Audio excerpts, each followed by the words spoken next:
Hey guys, and welcome back to Confessions of a Doctorholic. I'm your host, Dr. Slayman, or Hafsa, if we're on a first name basis. And today's confession is all about the pure joy of surgery. So let me set the scene. I scrubbed into one of the most fascinating cases I've been part of in a long time. An open left liver resection with a hemangioma. And let me tell you, it was a full-on, hands-in, hockey stick incision kind of day.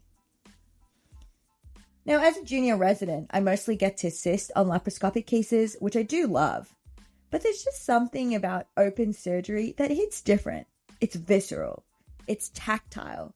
It's like you feel the anatomy in a way that's hard to explain. So going into this case, I was already excited.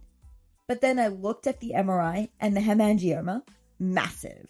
Like taking up half the liver kind of massive.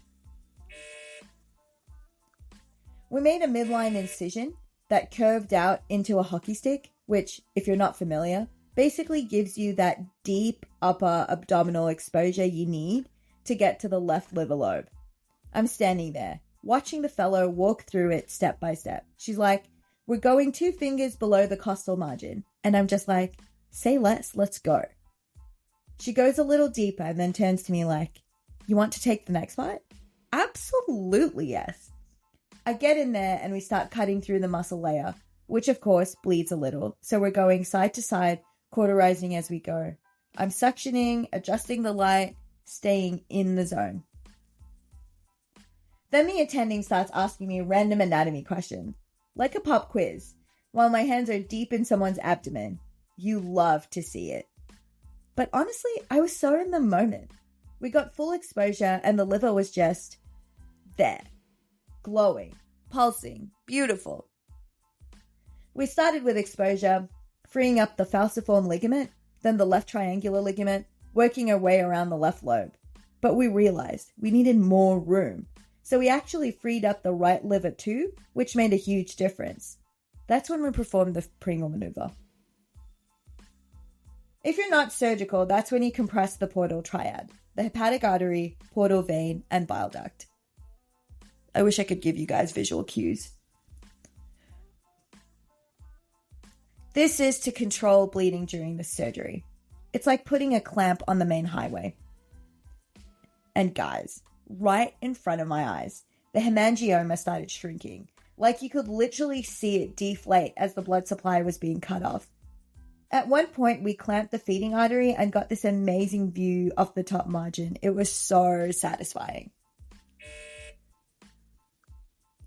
Next, we started resecting the liver tissue using an ultrasonic dissector, basically a device that vibrates at super high frequencies, slicing through liver parenchyma without damaging vessels. It's weird, it's loud, it kind of hums, but it's incredibly precise. Eventually, we were done. The hemangioma was out. And then came the closure, which, is always the underrated favorite part of surgery, because it's like putting a bow on your work. The fellow was phenomenal. She walked me through how she likes to close. She let me do the fascia, then the subcuticular, and finally the skin. We used staples, quick, clean, and it looked so good. Like genuinely beautiful. I was proud. That moment when you take a step back and look at your closure, clean lines, no tension, good approximation, it's kind of everything. And honestly, that feeling stayed with me for the rest of the day. I walked out of that OR like, yeah, this is it. This is what I love. There's something about being fully present in the OR. Whether you're not worrying about the rest of your to-do list or your inbox or even what time it is, you're just there, doing the work, learning something new, making something better. So that's today's confession. An unexpectedly beautiful open liver resection that reminded me exactly why I fell in love with surgery. If you enjoyed this episode, share it with a fellow scrub tech, student, or surgical soul. And don't forget to hit subscribe so you never miss a story from Confessions of a Doctorholic. Until next time, stay sharp, stay curious, and always take pride in your closures.